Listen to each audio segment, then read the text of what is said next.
দুদিন ব্যাপী কোচবিহারের 1 নম্বর ব্লকের ময়নাগুড়িতে 8 দলীয় নকআউট ফুটবল টুর্নামেন্টের আয়োজন করা হয় ময়নাগুড়ি স্টার ক্লাবের সহায়তায় ময়নাগুড়ি হাই স্কুলের মাঠে। এই খেলার বিশেষত্ব শুধু দেশ নয়, প্রতি বছর দেশের বাইরেও ফুটবল খেলোয়াড়রাও অংশগ্রহণ করতে আসেন। নেপাল, ভুটান, এমনকি নাইজেরিয়ান ফুটবলারকেও দেখতে পাওয়া যায় এই নকআউট ফুটবল টুর্নামেন্টে অংশগ্রহণ করতে। বর্তমান প্রজন্ম যেখানে খেলাধুলার থেকে ক্রমশ দূরে চলে যাচ্ছে, আসক্ত হয়ে পড়েছে মোবাইলের প্রতি, সেই জায়গায় দাঁড়িয়ে দেশ এবং বিদেশি খেলোয়াড়ের সংমিশ্রণে প্রতি বছর এ ধরনের খেলার গুরুত্ব অনেকটাই বাড়িয়ে তুলেছে বলে মনে করেন সমাজের বুদ্ধিজীবী মহল।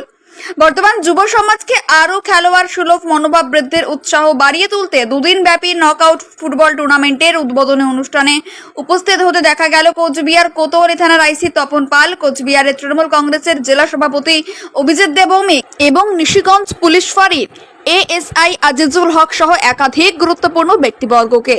আমরা শুনবো তারা এ ধরনের খেলার উপস্থিতি হয়ে কি জানালেন। যারা এই খেলার আয়োজন করেছে তাদের প্রত্যেককে অভিনন্দন যে এত সুন্দর একটি খেলার পরিবেশ তারা তৈরি করেছে। এবং দিবারাত্রি নৈশ ফুটবল প্রতিযোগিতা, 8 দলীয় প্রতিযোগিতা। এখানে যে সমস্ত দল দূর দূর থেকে এসছে, নাইজেরিয়া থেকেও দল এসছে, তারা এখানে খেলা অংশগ্রহণ করবে। এলাকার ছেলে আপনার প্রয়োজনীয় যে কোনো মাপের প্লাস্টিকের বোতল থেকে শুরু করে মাল্টিপারপাস জার স্বল্প মূল্যে পাইকারিতে পেতে যোগাযোগ করুন কোচবিহার চকচকা ইন্ডাস্ট্রি হাবের অন্তর্গত দাদাভাই সমিং এবং মা মনসা ভ্যারাইটিসতে। প্রোভাইডার মনোরঞ্জন দে। যোগাযোগ নম্বর 8163299040 এবং 7407529986। উৎসাহিত হবে, পরবর্তী প্রজন্মের ছেলেরা মাঠে উৎসাহিত হবে।